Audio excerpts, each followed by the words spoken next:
In Ninoy's letters to his children, and in your prayers for your children, and your the way you carry yourself, there's this deep tenderness for your children, your family, which I think gets communicated to the nation and to the world.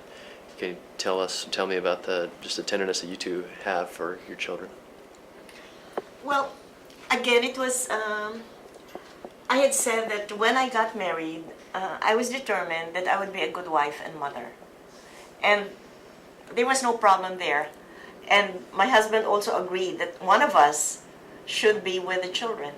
And because we had seen how many children of public officials really craved for attention and I guess needed parental supervision, etc. And so we were determined that we would give them that and we would make sure that they grew up to be responsible citizens. And I remember during martial law, it was my second daughter who was being interviewed by a foreign journalist. And I heard the journalist ask her, so you must miss your dad a lot and it must be very difficult for you. And then she said, oh yes, really miss my dad, but it would have been worse if it were my mom in prison. And she was, why do you say that? And she said, well, every day, as far as I can remember, whenever I would go home, I knew she'd be there. And so I knew whatever problems or whatever I needed, I could immediately tell her. And so it made me feel good that whatever I did was not only appreciated, but I guess made an impact on the lives of my children. You said for a loving marriage, it takes people that can bring out the best in each other.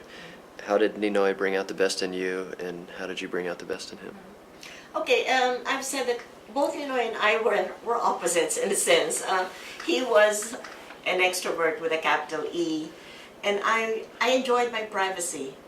And but I realized because of martial law, there was a reversal of roles since he was confined in his tiny room, and he had no access, of course, to the outside world. I had to be his spokesperson, his eyes and ears also. So I would report to him whatever his lawyers and his political associates would tell me. And because he had an ongoing trial, I would attend the meetings with his lawyers. And it was also very good education for me. They were teaching me all about, well, not only the laws, but telling me how impossible it was for us to win because Marcos could change the rules at any given moment. So in his case, because before he could solve almost any problem, and I also felt whatever problem I had, I could just bring to him, and he would find ways and means of addressing that problem, or the two of us could easily look for solutions. But this time, both of us were powerless to do so. And so the two of us naturally had to turn to God. And while I was prayerful before, I was not as fervently prayerful as I became, okay? Because before, what were my problems? Really nothing, and very inconsequential compared to the enormous problems that were brought to us because of martial law. Ninoy, in his case, he had written in his diary that, I was a nominal Catholic, and the only reason I would go to Mass every Sunday was to avoid a quarrel with Cory. So, because I had made it a rule, every Sunday all of us go to church, and we go to church together. So that's what he had written in his diary. But later on, he had all the time in the world. He became so prayerful, and in fact, he would ask me, so Cory, you pray the rosary every day? I said, yes, of course. How many do you pray in a day? And I said, well, 3. At that time, there were only 3 major mysteries. Unlike now, there are 4 major mysteries. So 3, is that all? He said, yeah, well, how many do you pray? And so he said, well, once, I think I prayed 50 rosaries. And I said, oh, well, you don't do anything, you're just here, so you have all the time in the world. But I suppose all the prayers, and he was forever reading the Bible. Prior to that, I don't know, neither one of us really was into Bible reading, but in prison, oh, he was just reading the Bible. In fact, I think my oldest daughter was telling me, Mom, for my first year in college, you put down the occupation of your father, so I put down senator. And then now, the way he talks to us about, and I think I'll just say preacher, because every time we visit him, he tells us about what he has read, not only in the Bible, but all these other religious books that he has read. So we were saying that the years of his imprisonment were very difficult, but they gave us the greatest learning experiences. If we had not gone through those difficult times, oh yes, I guess I would go to Mass and I would pray, but there would not be that fervor or that intense consciousness of really surrendering yourself to the Lord.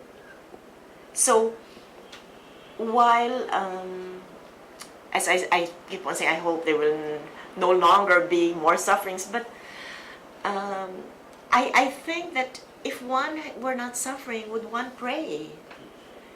Because if things are going well, then you think, do I need the Lord? But when things look hopeless or you feel so helpless, then there's no other recourse. And I feel sorry for people who do not pray or who do not believe that there is a God.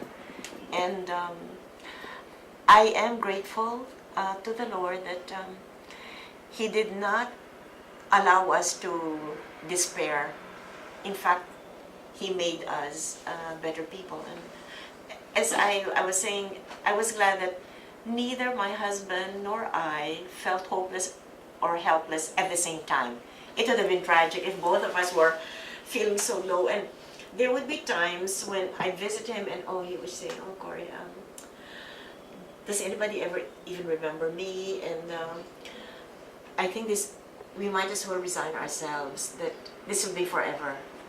And I said, no, of course not. And I tell him that I'm sure things will change, and whatever good news I could get, which was very few and far between, but I just tell him, look, that this happened, and then there would be days when I would feel really bad, and I say, oh, I wonder if this will ever end, and I say, no, just, so it was good. I believe God made it possible for us not to be feeling low at the same time, so that one would be able to comfort the other.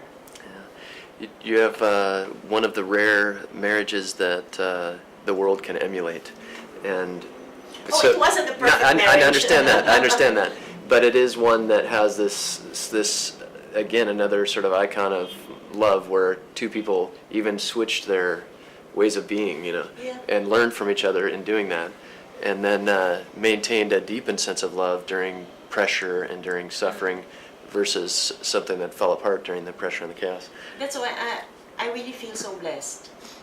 Of course, I've been thinking, would I ever have married anybody else? I don't think so.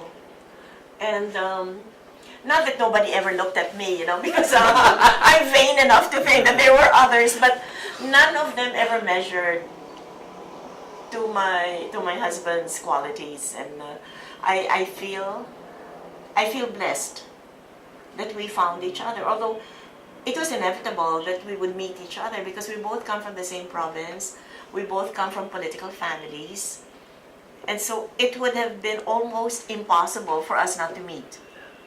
And so